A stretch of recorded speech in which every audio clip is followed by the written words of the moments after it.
Mena, I work with, where I have in my past worked with children and kids with autism and stuff like that. And the first mistake that I see people do is they go right in and they start talking and they start trying to fix and they start that type A, like you're trying to. And the first thing that I've always done, whether it's a kid sitting outside a classroom who's sad or a kid I'm about to work with, I sit. I don't say anything. I just sit. I wait for them to want to engage with me, because you have to build that trust. You can't work with them. You're not going to get them to do math. You're not going to get them to tell you what upset them this morning. You're not going to get them to do, tell you those deep, dark secrets, or even, say a feeling, because they don't trust you. They don't know you. They don't have no idea. And I think it's interesting that it sounds like horses are very similar in the way that you definitely had to sit with them at first. You had to be there and go, I'm safe. You know what? We're just going to hang out here, you and me, and you're going to be safe the whole time I'm going to hang out. Now I'm going to come close to you with a bridle. I'm not going to put it on.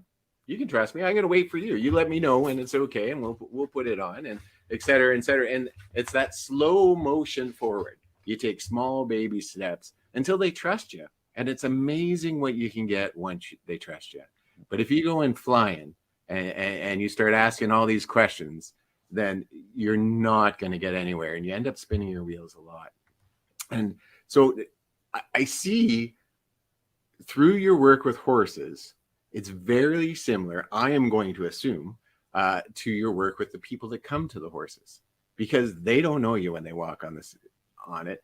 I know trauma myself, and I don't want to talk to a lot of people about what's been happening in my life, especially not Mena from Liberty Stalls. Like, I don't know her.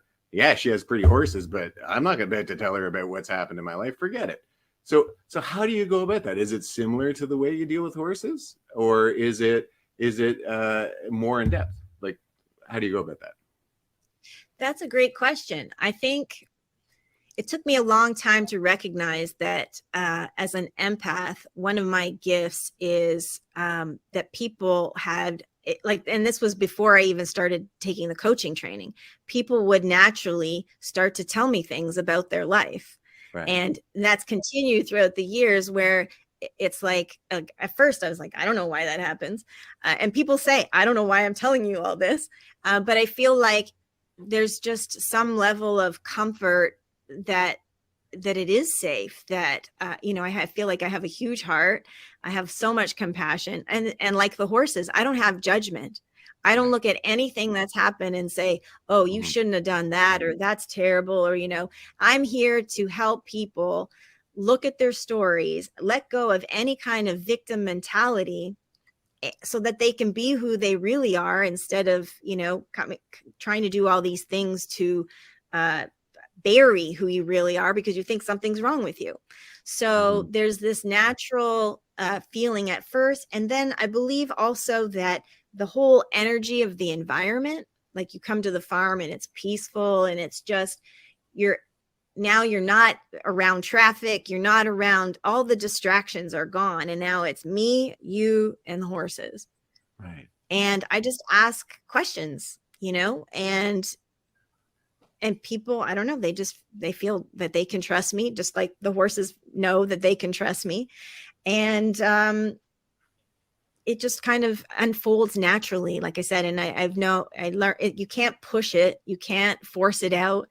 And I also say, like, we're not here to judge, we're here to assist. So the more open and curious you can be, the more you're going to get out of this, if you're going to be, and by the way, like, this doesn't really happen. The only time it doesn't happen is if somebody has not invested in themselves.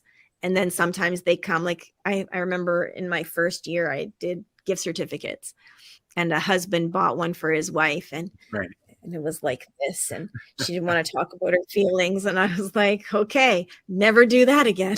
Right? So someone really has to want to change, to shift, and they're stuck and they're tired of going through the same thing and having the same pattern over and over and over and not being able to break it. So because I've invested in my own transformation and have,